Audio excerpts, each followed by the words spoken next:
Hey guys, how's it going? Welcome back to another video on Beyond the Touchline. This is the pre-game week show for game week 12. Now, before we proceed further, I think I'd just like to say a couple of things about the scheduling of the next videos. The pre-game week show for game week 12 and game week 13 will be pre-recorded. And then as for the post-game week show of game week 12, it will be recorded after the recording of the pre-game week show of game week 13. So the pre-game week show for game week 13 will be recorded before I even know the results for game week 12. And subsequently after that, because I'll be away for a couple of weeks, unfortunately for a lot of the matches, so effectively from pretty much match day 14, so game week 14, all the way to maybe 15, 16, I will not be able to cover it. Maybe the next earliest one I'll be able to cover is game week 17. But I'll try my best to do a post game week show for like 14 to 16 this period of time. I guess I will say this again in the game week 13, the pre-game week show for game week 13, just to let you guys know about the scheduling of the videos. But yes, unfortunately suffering for a little bit of time constraint as I'll be away for a bit, but I'll try my best to get as many videos out as possible for you. But yes, with that being said, let's not waste any more time and let's jump into today's video. So drop a like if you guys are enjoying this series, and of course subscribe if you're new around here, and let's go. And of course, just to recap, we're going to have a look at the Premier League table. Obviously, Liverpool are doing extremely well thus far this season. 9 wins out of a possible 11 and only conceding 6 goals, which puts them at the top of the table, 5 points ahead of Man City, who have lost 4 games in a row for the first time under Pep Guardiola. Chelsea up there, Arsenal up there, Nottingham Forest as well up there, Brighton, all 4 of them on equal points on 19 points. Fulham, Newcastle, Villa next on 18. Tottenham 16, Brentford 16. Bournemouth, Man United 15th, West Ham a bit of no man's land in 12th, Leicester, Everton 10, Ipswich 8 on the fringes, just outside the relegation spots, and of course the bottom 3 we're covering Palace, Wolves and Southampton on 7, 6 and 4 respectively.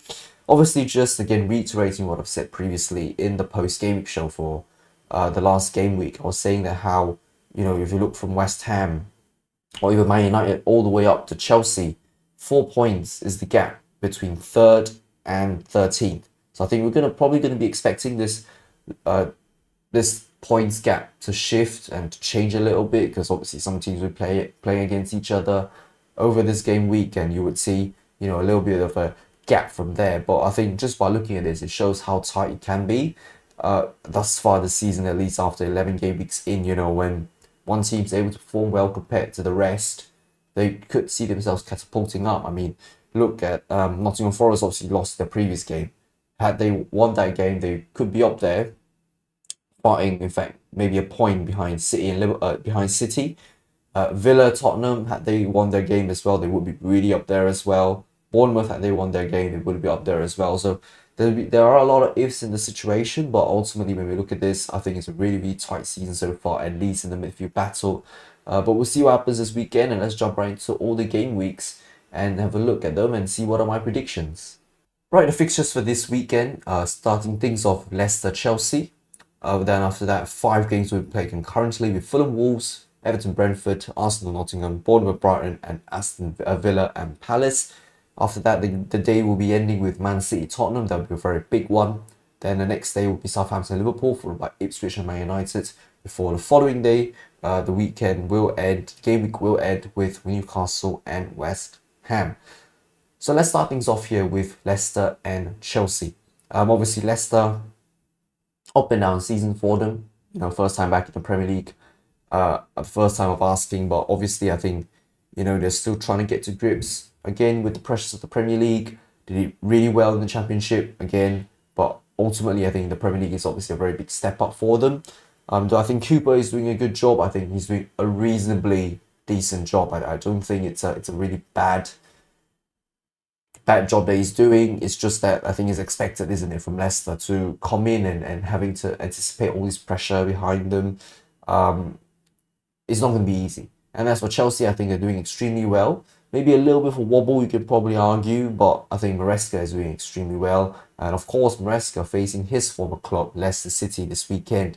Do I think it will be comfortable for Leicester? No. Do I think it'll be comfortable for Chelsea? I'd say probably. And ultimately, with the players on form, if you've Cole Palmer doing well, Madueke doing well, Neto obviously scoring a brilliant goal against Arsenal last week, 2 weeks ago before the international break. So I think they're good signs that I think Chelsea are showing so far this season, and this is why they're pretty up there as well. I think if they continue this sort of momentum, they should be okay. And because of that, I will say Chelsea will win this game by 3 goals to 1. I think Leicester will probably score a goal.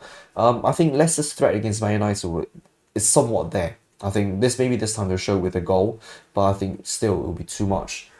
Chelsea will be too much for them to handle, and I foresee at least Leicester losing this one against Chelsea.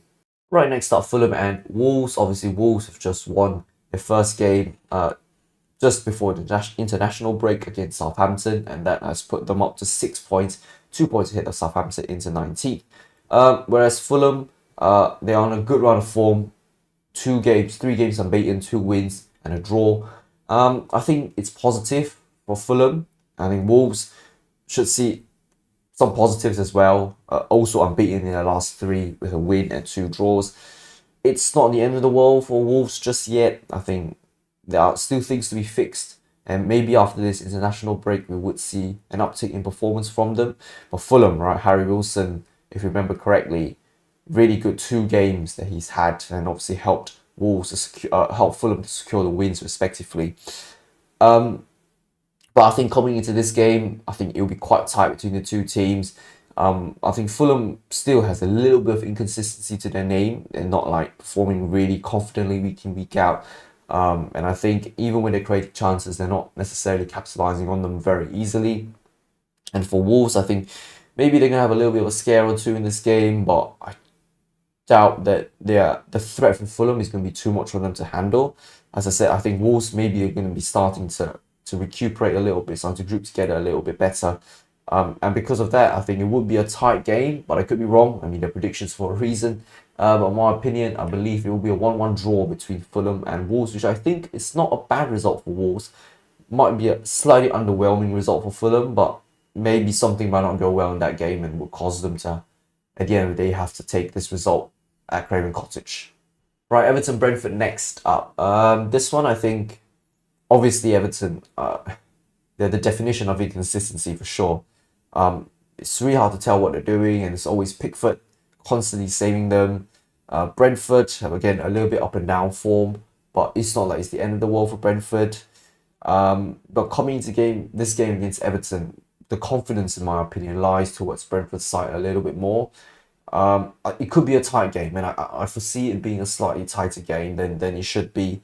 Sometimes I feel like Everton can hold their own, but sometimes I feel like they're not able to hold their own. So it's really, really hard to gauge, in terms of where these two teams sort of stand really in the grand scheme of things. And I think it's not going to be very straightforward for both sides in this game. I think there should be plenty of action just because of the fact that we don't exactly know where the result is going to head towards. And I think being at home, Goodison Park, obviously, you have the home advantage for Everton. But would I see Everton getting a result at home against Brentford? Unfortunately, I don't think so. And to be honest, I've actually put Brentford having a 1-0 away win at Goodison Park. I think Brentford, at the end of the day, should have the advantage over Everton. It's just whether or not it's going to be comfortable. That one, I'm not too sure. But I just don't see Everton picking a result against Brentford. I think, in my opinion, at least the max they probably could do is, the maximum could be that they hold Brentford to a draw. I just don't think the threat that Everton can provide will be too much for Brentford to handle. Again, it's a prediction. Again, I could be wrong. So we'll see what happens over this weekend. But this is my take on it for this game. Right, next are Arsenal and Nottingham Forest. Now, Arsenal have not won in their last 4 Premier League games. 2 draws and 2 losses. As for Nottingham, the last 5 Premier League games, 3 wins, a draw and a loss. Obviously, the loss was the latest one against Newcastle. Now, I've always talked about how when Nottingham, if they were to start stumbling, how are they going to react to that? And obviously that loss against Newcastle will shake a lot of heads. We'll have their heads scratching a little bit, especially for Nuno, because this is the first time in a while since they've lost a game and they need to sort of figure out what is it they're going to do. Now, with regards to Arsenal, obviously their form is not very good at all. And I think Arteta should be reasonably worried about what he's seeing with the squad. It's not very positive in my opinion. Now, obviously, they've had an international break to sort of just have a little bit of a break and come back now. Would they come back stronger? I'd say probably. We might see an Arsenal that we're sort of used to seeing again. A positive Arsenal side, I hope at least.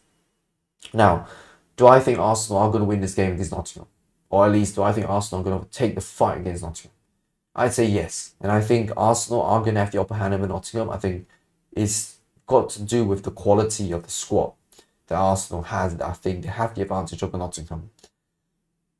Well, I think it's going to be straightforward. I say probably not, but I do believe that Arsenal will be able to get the result across the line compared to Nottingham. I think Nottingham should have the expectation coming to this game that they can fight, but they can't expect themselves to win unless somehow Arsenal again don't perform well. And I think if Arsenal were to go 5 games in the Premier League without a win, I think it's going to be very concerning for Arteta moving forward.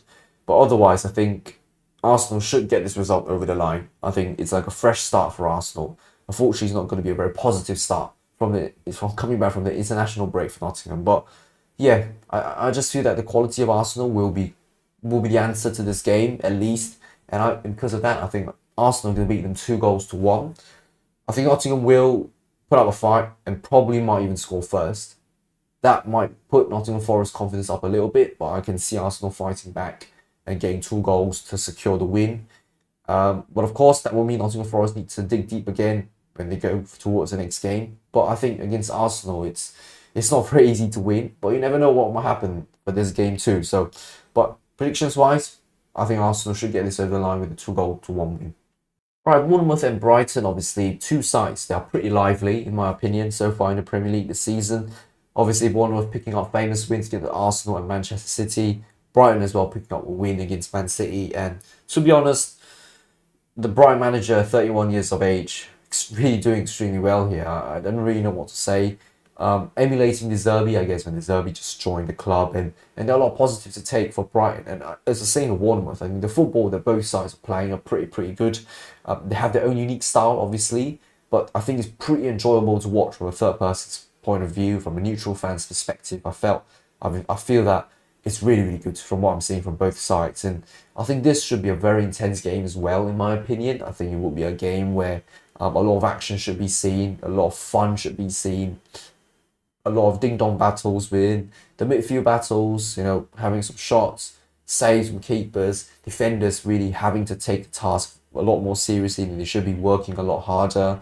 I think this is the sort of the game where I think you would want to look forward to, because I think a team could dominate, but at the same time I feel like it's going to be so tight, and it could go anyway, and I think that's the beauty of these kind of games, where you don't really know where the result is going to go towards. And I think that's when football is going to be really fun.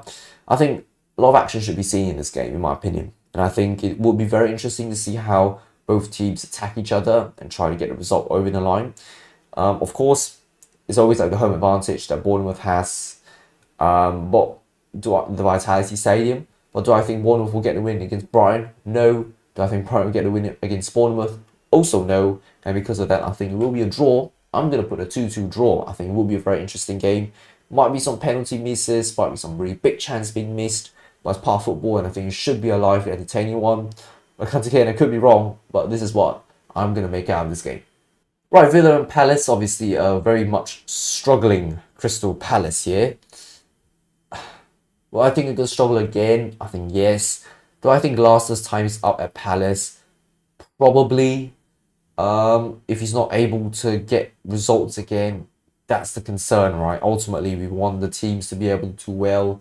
Again, I'm still questioning where, last season, towards the end of the season, where they won 5 games in a row, I really wonder where that has gone. I genuinely still believe that they were able to carry this form into the season, but I mean, we're 11 games in, they've lost more than half their games, drawn 4 and only won 1. I think this is really concerning from Palace's perspective. I just don't think that they are a threat. I mean, losing Elise to Bayern, I think, was a big hit for them already. I think you lose that sort of creativity and a little bit of that forward thinking. And obviously no replacement. It's a struggle for Palace, obviously, to lose such a player. And I think Elise is doing really well at Bayern, to be fair. But still, though, I think the plays that Palace have, I think they're still reasonably okay. I just don't really know what Palace are gonna do moving forward. I don't know what Glasner is trying to do at the moment, but it's not positive in my opinion. Like what I'm seeing is It's not good for them. For Villa, it's not the end of the world. I think Unai Emery will have to sort of dig deep again. I think, as I said, they were competitive in the game against Liverpool the last time out. Lost to two counter-attacking goals. Really brilliant from Liverpool in that aspect. Really taking advantage of it, taking opportunity. And Villa will have to figure out how to deal with that moving forward. But I think in terms of quality between them and Palace, I feel like this is when the gap is a little bit too much to handle for Palace. And I think Villa, home advantage at Villa Park, I genuinely believe that Villa will be able to take this home really, really comfortably. 3 points, 3 goals to the good for Villa. It should be a 3-0 dub, or at least a rather straightforward dub for Villa. If it isn't, then there are positives to take for Palace, and Villa will have to think about moving forward what they're going to do. But in my opinion, at least, should be a relatively easy win for Villa. My prediction is going to be a 3-0 win for them. Right, City Tottenham. Now, this one, again, it's difficult to tell. It's difficult to predict. It's going to be really tough. I mean, home advantage, yes, for City at the Etihad. But I think that doesn't answer a lot of things, does it? To already have 4 games lost in a row now, this is not fun for City's perspective. And I think Pep Guardiola is going to extend another year at the club, which will having 10 seasons, a decade at the club, which I think not many people would have expected. But we'll put that aside for now. I just want to focus on the game. And I think for City, yes, I think some of the players are back. I think the injuries are decreasing. Rodri might be coming back sometime towards the tail end of the tail end of this season. But again, you've got to live without Rodri for the next couple of weeks, until they probably get a signing in January to see, a temporary replacement for Rodri. But coming into this game against Tottenham, and obviously Tottenham didn't really have a good run of form coming into the international break, losing to Galatasaray and then losing their game against Ipswich over the weekend. I think both sides are on really bad form, but I think if you look at quality, again, I'm still going to stand by the fact that City are good. It's just that they really need to take the chances and need to be a lot more defensively solid. Do I think it's going to be a really straightforward game? I don't think so. I think it's going to be quite a tough one in my opinion at least. But do I have faith in my own boys? Of course. I think sometimes the results for City will be a little bit biased, but I was a little bit biased. Okay, but to be honest, I think nobody would have expected them to lose against Brighton. Like, to lose 4 in a row. I think the last time I said that, a win would be fantastic, but a draw is probably more realistic. I didn't expect a loss for that. I think for this one, I think City should be able to win against Tottenham. I say it's a 1-0 win. I think it's going to be a really tight one. I think Tottenham still will be able to have a certain level of threat against City because Tottenham does play quite well against City. Now, if it was the other way around, if City were playing away from home against Tottenham, I would argue that Tottenham might come out on top. City's form, like City's results at the Tottenham Hotspur Stadium, hasn't been great. I think, out of so many times they've met up at that stadium, I think City have only won 1. It's like a hoodoo stadium, essentially. So had it been the other way around, I would have been a lot more concerned. But home advantage, I hope they take it to the maximum advantage. I think it will be a 1-0 win for City. Do I think it's going to be tight? I think it's going to be tight. Right, Southampton, Liverpool. Now, this one, top of the table versus bottom of the table. On paper, you would say Liverpool should smash this easily. I think I'm going to be a little bit pessimistic for this one. It's not because I want Liverpool to drop points. Of course, I do want Liverpool to drop points. But because of the fact that Liverpool's record against newly promoted sides haven't always been fantastic. In fact, they do tend to struggle against newly promoted sides. And I think that's going to be a problem for Liverpool, maybe this weekend. But realistically speaking, right, on quality, you're looking at the quality between the both sides. It should be one of the easiest wins as well for Liverpool. But I don't know. I think this one going to be a slightly challenging. I think Southampton are going to put on a fight. And they did put on a fight against Wolves. I think we saw some sort of quality over there. But it's just that they were not able to extend that, fighting spirit for the entirety of the game. I think if Southampton are able to do that for most of the game, I think they're in good hands. To at least, put put the fight up, keep the fight against Liverpool. But ultimately, I think the results might go to Southampton's way this time around. I think Liverpool will scratch their heads after the game. I'd say it's going to be a 1-1 draw. Simply because of the fact that the record for the record for Liverpool against newly promoted sides haven't always been great. I'm not saying that Liverpool aren't going to win. I think realistically, if you were to bet your money on it, you would probably bet Liverpool, and I will probably bet too. It's just that maybe I just want to put in a shock result or two this weekend, and I think Liverpool might be the next victim. I think Liverpool have had a really smooth sailing campaign so far in the Premier League. Maybe this is the time where just throw a little bit of curveball at them and see how they react to that. So this is the result I'm actually the least confident about, but I'm just going to put it out there. Southampton won, Liverpool won. Could be the shock of the weekend. You never know. The shock of the weekend could be City losing 5 in a row, which I do hope not, but you never know. But yeah, we'll see what happens with Southampton Liverpool. I'd say it's going to be a 1-1 draw. Right, Ipswich Town and Manchester United welcome Ruben Amorim into the club for Man United. The first game will be against Ipswich. Now, obviously, Ipswich, the famous win against Tottenham.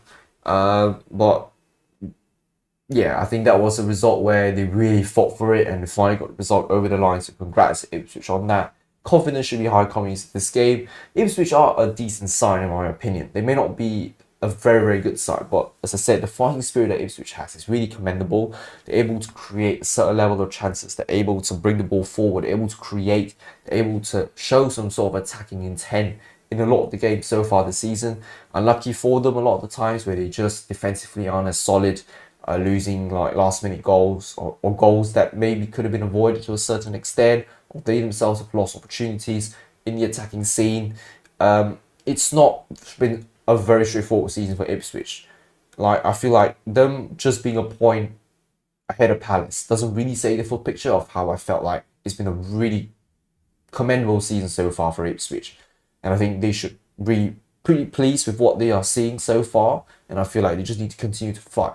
Not going to be easy, but they just need to continue to put in the performance at least. I think the results, yes, of course, results are important, but the performance is the first thing that they have to really go and dig deep for as well. And I think they need to continue that to at least give them the chance to stay in the Premier League next year.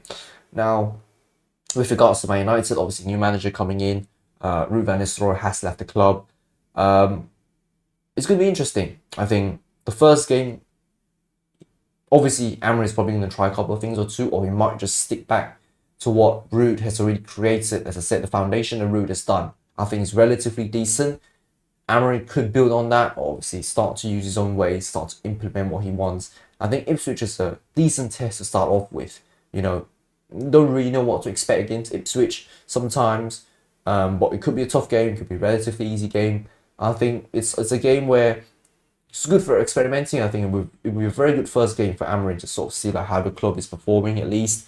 But do I think Man United are going to get the result over the line? I'd say yes. I think they are going to beat Ipswich. Maybe not the easiest win, not the most straightforward win.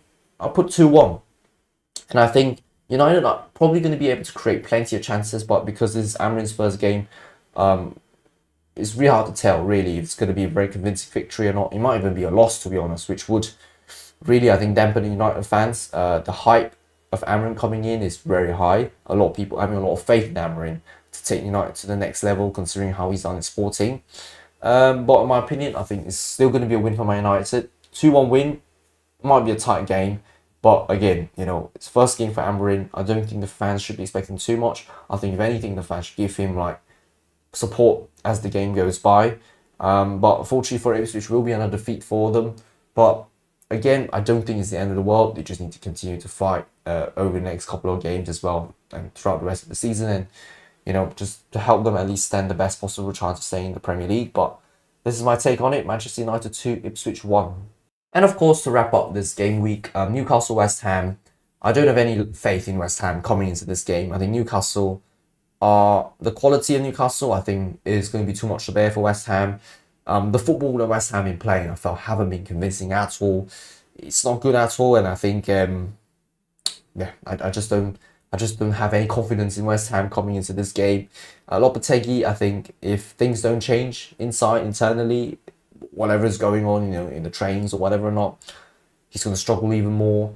Maybe the side is just not the side that he's able to contend to. As in, maybe the players at his disposal aren't the players that he's looking for, and because of that, he's not able to implement what he wants into the team. It can happen, but I just feel that it's going to be a struggle again for West Ham. They might be able to create chances, but I think the quality of Newcastle will be too much to bear. There really isn't much, I think, home advantage at St James's Park for Newcastle as well. I think confidence should be high for Newcastle coming into this game, and I would see a very comfortable result, actually. I think it's a 3-1 win for Newcastle. To me, at least, it's not much to say unless a shock result comes by and West Ham are able to pick a point from that game. I think if West Ham are able to draw against Newcastle, I think it's a very good result. If they're able to get the win, it's even better. But just by looking on paper, I sincerely believe that Newcastle will dominate West Ham a lot this game, man. I think 3-1 win at least, it should be a respectable result considering how I think the game's going to pan out. But yeah, a win for Newcastle and unfortunately another defeat for West Ham. I think after this game, Lopetegui could be in serious trouble. I'm not too sure about that, but we'll see what happens for this game as well. Right, with that being said, thank you very much for watching, guys. Hopefully, it will be a very interesting game week again. I think some of the games here we should be looking forward to. Maybe in terms of predictions-wise, it's been rather safe-ish. Not really expecting too much. I mean, just coming back from the international break, I think we're probably going back to like where teams should win games, they probably win games, and some games leaving a little bit of room for some sort of entertainment and a little bit of, ambiguity in those games. But it should be a good one. As I said, Game Week 13 for the pre-game week show will be pre-recorded before knowing any result really for this game week. So the analysis on that one will be based on what I feel like, based on my predictions for Game Week 12, to be honest. So we'll see what happens with that one. But hopefully this game week and the next game week will be really fun game weeks. As I said, I apologize for the schedule constraints and the time constraint I'm having. It's not going to be easy, but I'll try to get the videos out as much as I can. But yeah, drop a like on the video if you guys are enjoying this series so far, and of course subscribe if you're new around here. Get discussing in the comments down below what you guys think the results are going to be, and I'll see you guys next time. Until then, goodbye.